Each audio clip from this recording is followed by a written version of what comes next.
She is an incredible author of a new memoir. I have really enjoyed just having a conversation with her, but she had some stuff that she had to overcome too. MG Barlow is here with us today. MG, thank you so much for joining us. Thanks for having me, Amanda. I just love your story of resiliency and overcoming and just what a powerful person you are. You're just awesome. So Thank let's you. start at the very beginning of what makes you you. Where are you originally from? Where'd you grow up? I grew up in a little town called Chelmsford, Massachusetts, which is just north of Boston. Oh, you don't have any hint of a Boston accent. You must have stayed well away from that part of it. I think there were some adults in my life who really worked it out of me, unfortunately, because I kind of like the Boston accent. I've always thought it was cute. Yeah. Yeah. So tell us a little bit, without too much detail, about what the challenges were, what the traumas were that you had to face that got you on the road that you're on now.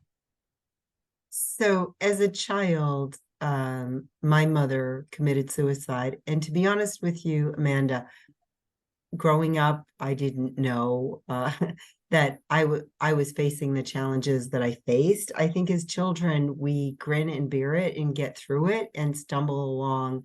And especially in a family like mine, therapy wasn't something that we did. We just needed to pick up and move on. So it was more as an adult and reframing the experience through a parent's eyes, the caring parent that I tried to be to my boys, that I really understood what I was missing. Wow. How old were you when she went? My mother died when I was 7 years old. Oh, Yeah, wow. yeah. So what did you have to do as a kid to be able to pick up and carry on? I mean, I get the whole we don't talk about these things outside of our family mentality Mm-hmm, because that's exactly what it was when I was a kid growing up too. mm-hmm. Yeah. So I think some of the coping strategies for me as a child were praying, believe it or not. I, my immediate family wasn't super religious in that we didn't go to church every Sunday, but my extended family and those around me were. I had an aunt who was a nun. She was wonderful. She wasn't the kind of nun that cracked your knuckles and that sort of thing that you probably maybe experienced or heard from other people. She was a deeply good person. And I spent a lot of time with her. And so praying was something that we was very common and usual in my family. We had religious little statues around the house and pictures and things like that. So I actually had this little deal with God growing up as a child. And I knew it was a terrible thing to lose my mother as a little girl. I knew that. And so I felt like I was keeping score with God and I felt like he owed me. And so I'd have these little conversations and say, can I get an ice cream somehow today, God, because I lost my, I know it was really silly, but I did do that. Oh, that's We part of the had, bargaining stage. yeah, we had a score to settle. Mm. Yeah. I mean, this is one of the standard stages that people go through when they deal with the massive trauma in their life, even if they don't realize they're experiencing trauma. Mm. I mean, this is the bargaining stage. Even though you're not bargaining to have that person returned to your life, you're still finding a way to be able to bargain to try to deal with it. Yeah, that's interesting. I'm glad that you mentioned that because one of the things that was I always had an aversion to was reading and understanding grief Oh, growing up, even into long into adulthood. Just a terrible aversion to any grief books or anything. I would buy them. I have several on my shelves even now, but to open up and read them, it just was like drinking dirty dishwater. But there's one grief book that really resonated with me and still does, and it's Hope Elderman's Motherless Daughters. oh, And she's very active even today in this whole movement. She created the movement. But that's one that I would totally recommend for anybody who's lost a mom at no matter what age. Yeah. I imagine it'd probably be helpful for people who've had to cut their mothers out of their life too. I mean, there's some Maybe. people whose Yeah, parents maybe. weren't very good to them. Absolutely. Yeah. And that's still a loss. 100%. I agree. So, how difficult was it to kind of adapt to learning how to be a mom after you lost your mom so young? I really thought, Amanda, that I would be a terrible mom when I was expecting. I was worried about it. I thought, can I even do this? Not knowing. I did have a stepmother for a short period of time. My father and her had a very rocky relationship, and so I didn't spend a lot of time living in with her family, but I did have a few years with her, and I think that offered some guidance. But even my relationship unwound with my stepmother. Um, so I worried about that, but I bought every book under the sun. So while I couldn't read about grief and grieving and all of that, I read voraciously when it came to being a good mom, what to expect when you're expecting, and all the Dr. Spock books, and you name it, I read it when it came to that. So I was completely on board to be a good mom. And what I learned was I absolutely had it in me. And I think that for the short time that my mom was around, she did pass on a lot of goodness. So, Oh, what's yeah. one of your favorite memories with her? Mm. Um, well, what comes to mind when I talk about goodness and her sort of passing that along, was must have been 5 years old. My favorite candy in the world were Reese's peanut butter cups. Now I still kind of like them, but I avoid them for obvious reasons. And we were in a five and dime store, maybe like maybe back then it was a Woolworths or something like that, a little five and dime store in downtown Louisville. And I only remember the part of the story from when I was caught, this little bandit in a store with her, and I had unwrapped these candies and was eating them. And she looked at me and was just shocked.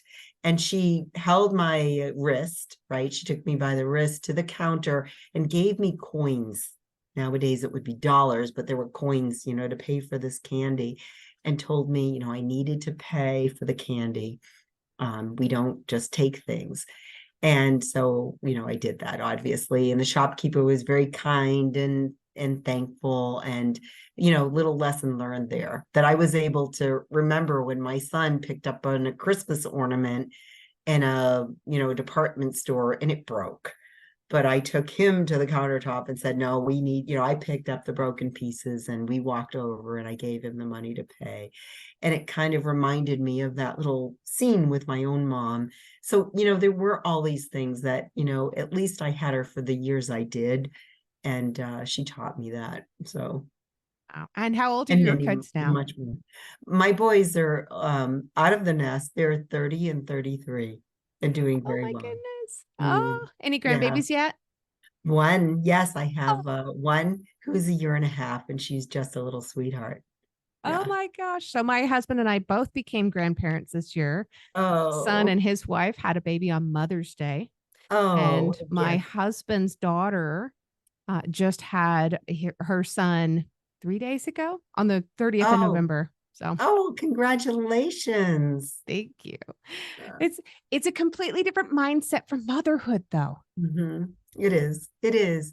I'm still trying to navigate it. I feel like I can just be anything I want to my little granddaughter. I adore her, and I hope to make her proud of me, and show her some strength.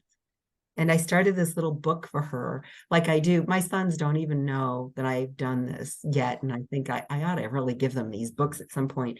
But I have those blank journal books that you can get in any good store, with the beautiful, bound covers and images on them. And I've been writing to my sons since they were born, just a letter every now and then. And special occasions, or they learn a new word when they were little, or what have you. When my son got married, I wrote him a letter. He's never read it. And so I started a little book for her too, and And sometimes I try to pass on a little wisdom if I have any wisdom, to give them. Yeah. Oh, So, that is such a beautiful idea. This is going to be a gorgeous gift when you do give it to them. yeah, I know. I got to give it to them at some point. Just never seems like the right time. And there are pages left. And I feel like the time to give them the books will be when they're full. So I hope I can do that. Giving them a full book is like giving them a full life. Hmm. They'll have a little bit of who you are on the inside, not just who they know you to be now. Yeah. That's that's beautiful. So what helped you once you figured out that what you had gone through was something called trauma? What Yeah. helped you to really process this and to move beyond it and overcome? Just to recognize that that's what it was. I think I think grit is a really good thing, Amanda. I think we all need grit. I think my family has a lot of grit.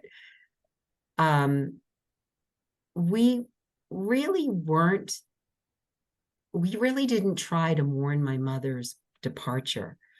No therapy. We didn't spend a lot of time talking about her. My aunts and uncles did, her sisters and brothers. I mean, they loved her and they brought her up every time I saw them, but not so much anyone else.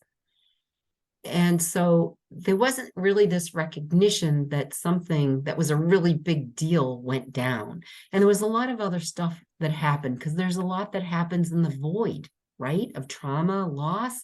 It's not just the loss of the person, but it's all the stuff that happens that wouldn't have happened otherwise. And it's all messy because um, you don't really know. You can't sort of parse it all out and say, well, that wouldn't have happened or this did. But there's some obvious things, like a major change in a family because your dad remarries and then he doesn't get along with his new wife, etc. So I think as a child and as a young adult, I just bounced through it. I just tried to get through it. I didn't label it as trauma. In fact, doing so would have felt overindulgent. Even recently after my book came out, my sister, who's one of the most wonderful people on this earth and has so much strength and grit herself, but she even said to me, I, I, I never knew Ma's loss bothered you that much. It's like, how could it not? It was like we were just sort of, when I bought that book called Motherless Daughters, I felt indulgent just buying that book and reading about it. So I think just being able, I think being a parent helped me so much, Amanda, because I was able to think, wow, I'm trying to be such a good mom to these boys and be there in all these various ways.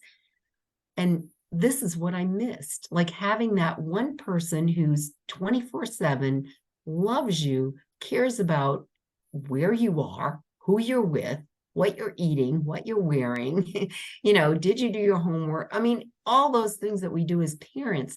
I think that's really where it started, is just recognizing that, yeah, that was a trauma that I went through.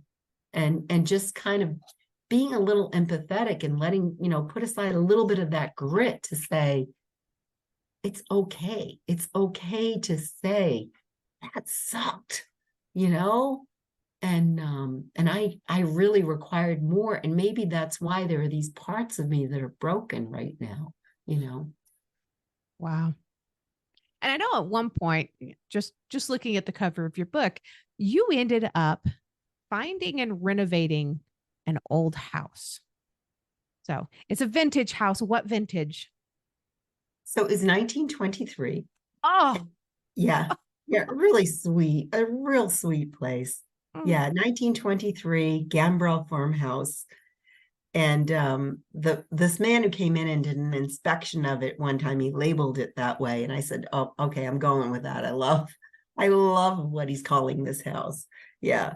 I always thought of it oh, as the Gambrel Cape before that, but he said a Gambrel farmhouse. Mm. wow. So I have a huge love of all things vintage. I'm turning off my background. I've got an old 1930s radio here. I've got a Oh, 1947 dress here. My closet wow. is filled with 1940s dresses and Oh, suits. And oh, I love all of that stuff. Oh, this is like a dream for me. So now I'm going to live vicariously through you. Was the rebuilding of this house and the restoration, was this helpful for you to be able to kind of get out frustrations and angers and understand things about yourself? Yeah. I think by that time in my life, well into when, what, let me think, it was 2005. So I was older than I can even count backwards. But I bought the house in like 2004. And so I was well into my obvious, single motherhood, adulthood by that time. Um, and I thought it was healed. I thought it was pretty much like as good as it would get. Okay. Um, but when I just fell in love with this house. It was a very bad time for me to buy a house. I had gone through a divorce. Not no divorce is great. My ex-husband is a good man, but it was hard. And I had moved with my sons into this condominium at first, and they were not used to that. We had been in a single family home before, and they wanted a single family home again. So we went house shopping. And um, by the way, I'd been divorced for like, I think 3 or 4 years by then, 4 years. And I had already gone through the breakup of the first man I had a serious relationship with after the divorce, and I was brokenhearted. And so it's just terrible time to buy. And I didn't have a lot of money, but I did have equity from that condo. And this house was it was so cute and wonderful, but it was broken down. And it just had so much charm and character shining through its broken parts. And it kind of felt like me in that way. And so I just immediately fell in love with it. It was the wrong thing to do. And if you ever have that feeling when you're with a realtor and you're not sure you should be buying, you should just run. Um, but anyway, so I get in there, and just there's so much, as I said, character and charm. It had like a cobblestone apron at the bottom of the driveway, although it was all wobbled. It had an iron fence around the outside of the yard. It was rusted. It had corners missing from the garage doors where my, chipmunks were running in and out. And it rained inside that house a couple times. I had a tsunami in the basement once. I mean, you name it. I had so many things go wrong. But I had been living there for a year, and this strange car pulled up the driveway. And from the passenger side, this woman looked up at me and said, "I'm 88 years old, and I used to live here when I was a little girl." So me being so in love with this house, I felt like something came back from its past to speak to me. And that day, Pauline Bailey gave me a tour of my home. And she took me, we first walked into the kitchen, and she said, "Oh, it looks the same." Well, of course it did, because it hadn't been updated in 100 years. But she said, "Oh, and there's the cabinet where we kept our Bible. And that's how my father learned to speak English." Now, this Bible was in the kitchen. And I was wondering, how do you use a Bible to teach yourself to speak English? But he was from Holland, and he had built the house. And she showed me these china cabinets that he had built and how he had constructed them. And the floors were all this beautiful wooden log cabin design, wooden floors, and how they used to get on their hands and knees and scrub them and buff them. And the hidey hole in the floor that her father put, he was putting $50 bills in there to take her mother away. And then the room that he built for the grandparents to stay in when they lost their farm in the Depression, and the flagpole he put up when his kids went off to war. I mean, all these backstories. So after she left, that house was never the same. It was just loaded with artifacts. And it brought to life this whole meaning of a family, a full family that lived in one home together, that had stayed together the whole time and came and went. And it just made me reflect so much on what that must be like. And it made me want to take better care of that house and to be a steward for it. And it kind of just brought to life the fact that these houses that we live in they're bigger than us, literally, but also in a more symbolic way. They're going to live much longer than we will, these homes, right? Yeah. They're going to be houses to many people. And so we have a role beyond the agreement that we have with a bank in preserving them as best we can for the people that are going to come down the road. We don't know who those people are going to be, but it sort of gave me this additional, I felt like another kind of steward. In addition to being a parent to my boys, it was more about, yeah, I got to preserve this house. It's bigger than me, it's bigger than us, and it's important to do that. So, and also it brought back so many memories of my own immigrant grandparents. I mean, here was an immigrant family. Now, I want to stop and say that Mr. Osterman, who had originally built the house, he immigrated from Friesland, Holland. His wife was from the USA. And of course, his children were born here. So, but my grandparents were from Portugal, from Madeira. And they had their own beautiful little house too. And they believed in the same type of caretaking that Mr. Osterman did. And there was a workbench in there, Amanda. It was no matter who you are, whether you like to work at workbenches or not, anyone would fall in love with the workbenches in this house. I mean, they were as big as like a twin bed, and this thick wood. And I used to do my potting at them. And so you could just tell that there was just so much care for the house itself. And so it kind of reminded me of my own grandparents and the care that they gave to their house and their yard. And I wanted to be like that, and I couldn't be like that the way that I currently was. So I had to just sort of make some more commitments beyond myself and some of the things that were important to me then. Wow. That's a long-winded answer. But it ties in perfectly with your book. Yeah, so, I mean, I have a lot to say about that house. I love the title. I love the cover of your book. How did you come up with this cover? I'm glad you like the cover. I just changed the cover. Actually, it's the same picture on the cover. The new cover is going to be the same picture, but just different colors and a little less stuff. I think a lot of people didn't get the cover, but I can tell you what it is. So some of it is some art that I found, like so there was a wonderful designer at the publisher who published my book, is a small press called Black Rose Writing. They're wonderful. They've been great. And they have a designer there called David King. He is, he gets all the credit for the cover, but he worked closely with me to do it. And so we found the girl like in some art that he shared with me, some pictures and so forth, and the cover.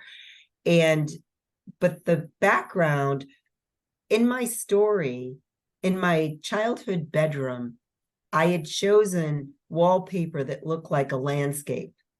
And when I did, my father said, or somebody at the wallpaper store said, no, that's only, dentist offices use that. And my father said, she can get whatever she wants. She's got to look at it. Okay. So it's from my childhood bedroom where there was a lot of sadness. So I'm wallpapering over in the cover that old bedroom wallpaper. But no one gets that. I mean, it's, so that's kind of the idea there. In the new cover, you can't see that old wallpaper. We took a lot out to make it less congested, and we changed the colors to add more pink. Oh. Anyway, but it's the same kind of thing with it's the girl with the T, and yeah. Very cool. And it's called Home, My Story of House and Personal Restoration. Yes. Oh, and it's beautiful. It's all over the place, but my favorite shop, of course, is Amazon. So that's where mine's coming from. Have you got a part of it that you would like to read for us? So I can read a little section that there's a lot of little sections in this book that I love, but this is when I was a teenager and I had this wonderful opportunity to have a horse that I could ride. And she was also very therapeutic for me as a youngster, as a young person. I was pretty broken up at this point, but I would I would ride her. And so let's see. So I rode her into an open field and toward a bridge and stream running under it, just like in my wallpaper. We approached the bridge. Bonnie, my horse, pulled away. I hopped off and walked her over to it, letting her sniff the bridge. Thinking she might walk over it if I led her, she pulled away. I hoisted myself up onto her back and returned to the barn, feeling a bit disappointed we couldn't get to the fields on the other side of that bridge. The next several times I rode, we'd come back to that bridge. I'd slide down and try to lead her over. Come on, girl, it's okay. She'd pull away. I'd hoist myself back up onto her and return to the return to the barn, feeling that same regret. Then one day we approached the bridge. I got off, and as always, I nudged her reins as I stepped onto it. Come on, girl, you can do it, I said. To my delight, she walked right over the bridge without hesitation. And next time, and countless times to follow, I rode her over that bridge and into the grassy hills and fields on the other side. I rode back out to the road on the far end, finishing miles from where we first entered the trail. Bonnie taught me a lesson that day that took many years to absorb.